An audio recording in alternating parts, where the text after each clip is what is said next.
Kumusta po kayo? Bago po ang lahat, first things first.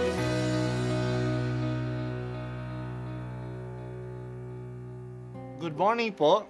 Sinisimulan po natin ngayon ang first things first.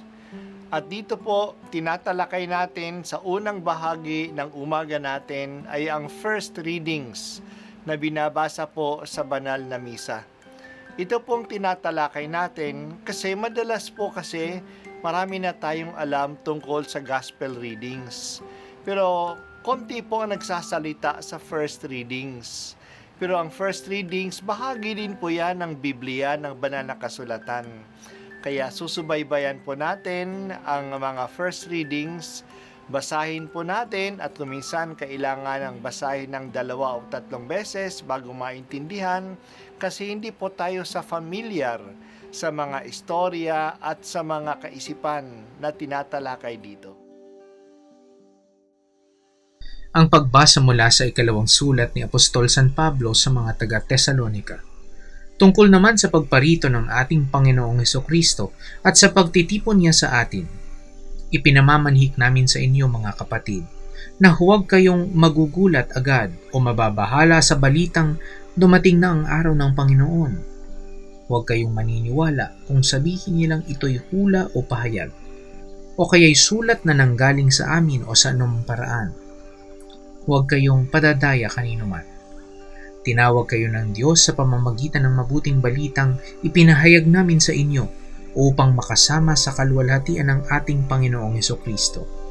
Kaya nga, mga kapatid, manatili kayong matatag sa mga katotohanang itinuro namin sa inyo, maging sa salita o sa sulat.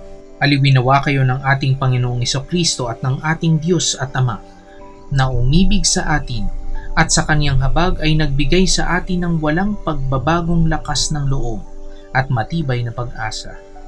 Bigyan nawa kayo ng matatag na kalooban upang inyong maipahayag at maisagawa ang lahat ng mabuti.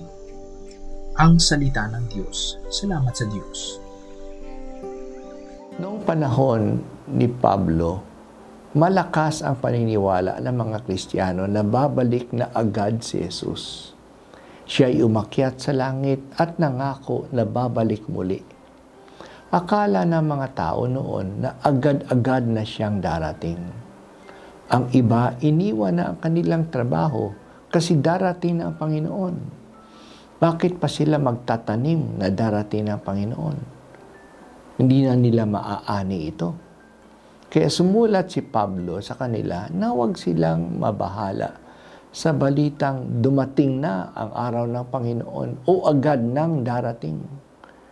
May nagsasabi pa na ang balitang ito ay galing daw kay Pablo mismo. May mga fake news na pala noon. Totoo na tinawag tayo ng Diyos upang makasama tayo niya sa kaluwalhatian ni Hesukristo.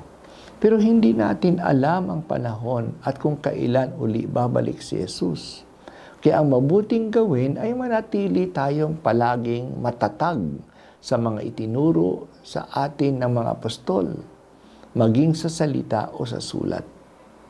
Malapit na o malayo pa muli siyang babalik, si Jesus ay mahalagang palagi tayong handa sa pamamagitan ng ating katapatan sa kanyang katuruan. At bibigyan tayo ng Diyos ng katatagang loob na ipahayag ang kalooban ng Diyos at gawin ang lahat ng mabubuti hanggang sa muling pagdating ni Jesus. Kung noon ang problema ng mga Kristiyano ay ang maling paniniwala na agad nang darating uli si Jesus, ngayon naman ang problema ng marami ay ang hindi paniniwala na darating uli si Jesus. Marami ay kontento na sa buhay na ito. Hindi na sila umaabang sa pagdating uli ni Jesus. Tayo ay nabubuhay na parang hindi na tayo mamamatay o malayo pa tayong mamatay. Hindi natin isinasaalang-alang ang muling pagkabuhay ni Jesus. Mga kapatid, darating uli si Jesus. Magtatapos ang buhay natin at ang mundo natin ito.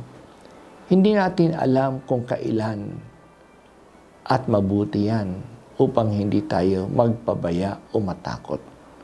Kung alam natin na malayo pa ang muling pagdating niya, magpapabaya tayo. Kung alam natin na malapit na siyang dumating, matatakot tayo. Hindi natin alam kung kailan upang maging palaging handa tayo. Ginagawa natin ang lahat na magagawa natin, pero handa din nating bitiwan ang lahat kung sakaling nandiyan na siya. Ang Panginooy paririto pang hatulan tayo, kaya hindi kami natatakot, Panginoon. Kasi sinisikap naming mahalin ka araw-araw. Isinisaalang-alang ka namin palagi.